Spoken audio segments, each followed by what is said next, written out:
you've just started to publish your priority reports. What's the industry to gain from this new format? So you're right, we've just published our consumer investments regulatory priority report. The big gain for industry is that it sets out in one place what our supervision and our policy priorities are. So that's our annual plan of what we're going to do. It means that we're much more predictable in what we're doing. Sure, and have people been receiving these well at the moment? Yes, so far it's landed really well. It's given firms that certainty about what we're doing over the next year. So talk to me more about the consumer investments, so kind of priorities that you're absolutely. So we've got 4 priorities. We want to build a stronger investment culture, and we've got various pieces of work that we're trying to encourage more people for whom it's right to invest. We want to strengthen trust in the market. We want to reduce financial crime, and really importantly, we want to help consumers get good outcomes. Yeah. And why do you think people aren't out there investing? Do you think it's, a fear of losing money, maybe just not understanding it correctly?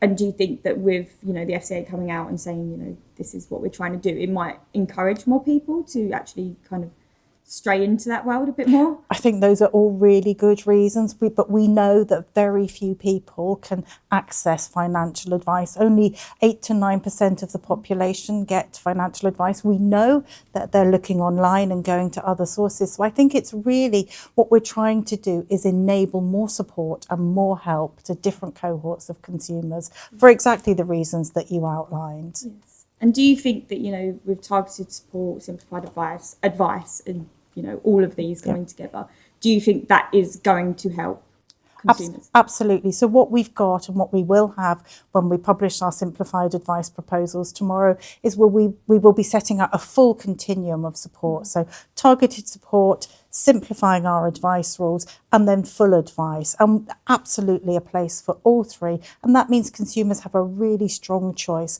about what support they choose. Sure, and with targeted support, if we can focus on that just a little bit, because it is coming next month, yep. All being well and good. And FOI recently revealed just 19 firms had signed up to the pre-application support service. Are you worried about take-up, or do you think it's more people sitting back and waiting and wanting to see what happens there? So you're absolutely right. Targeted support goes very live soon on the 6th of April. We're really excited about the launch, and we're really confident about take-up and excited to see firms out there offering new propositions to consumers. Yes. And do you think that, before this new service actually comes out, are firms kind of getting themselves ready?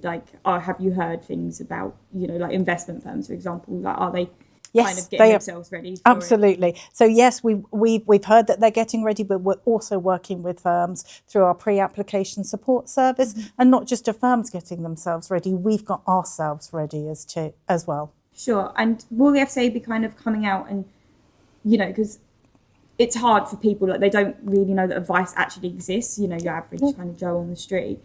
Is the FCA going to come out and kind of make targeted support known, so that people know that this is something that they can now look at and take up? So yes, we will be updating our web pages. We will be talking about targeted support. You've probably seen it on some of our social media already. So absolutely, we want as many consumers as possible to take advantage of the new offerings from firms. Yeah, and do you think with the kind of climate we're in now, investments might be having a bit more of a harder time, to kind of promote to people, because they might be, I think that's a really good question, and I think that's why it's really important that investing is seen as a mid to long-term proposition, and people will need to understand that the market moves up and as well as down. There are benefits with investing and risks as well, and the same with cash. So I think it's really important that investors get the whole picture. And do you think that's maybe like a financial education piece, for, to tell people?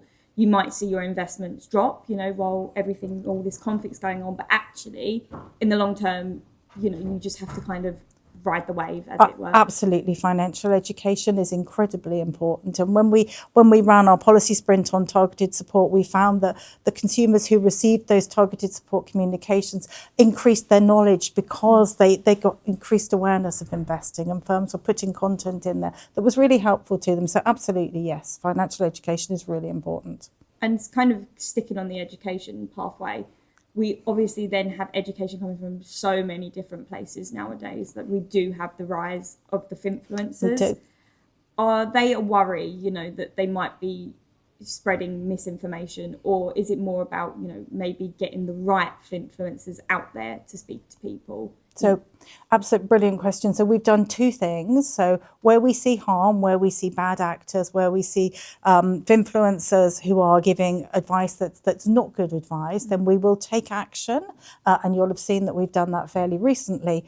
But we also want to collaborate with good influencers and to work with them so that online content is compliant and strong and good. Yeah.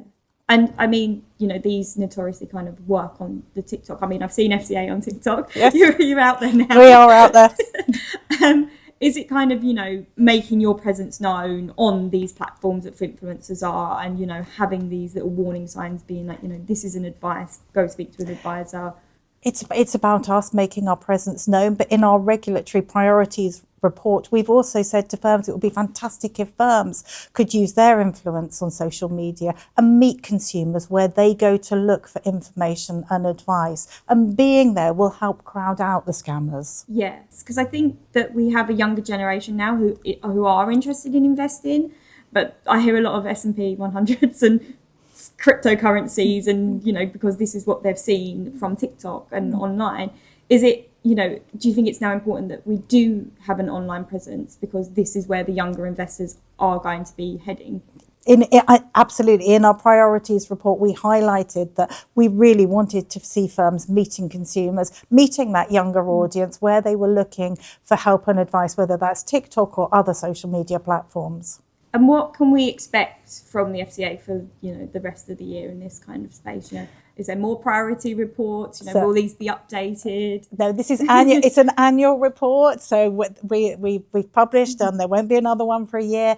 In this space, we will continue to take assertive action, fighting financial crime and taking action where we see fraud and scams. But you'll also see us collaborating with good influencers and setting standards and raising the bar to ensure that online content is compliant.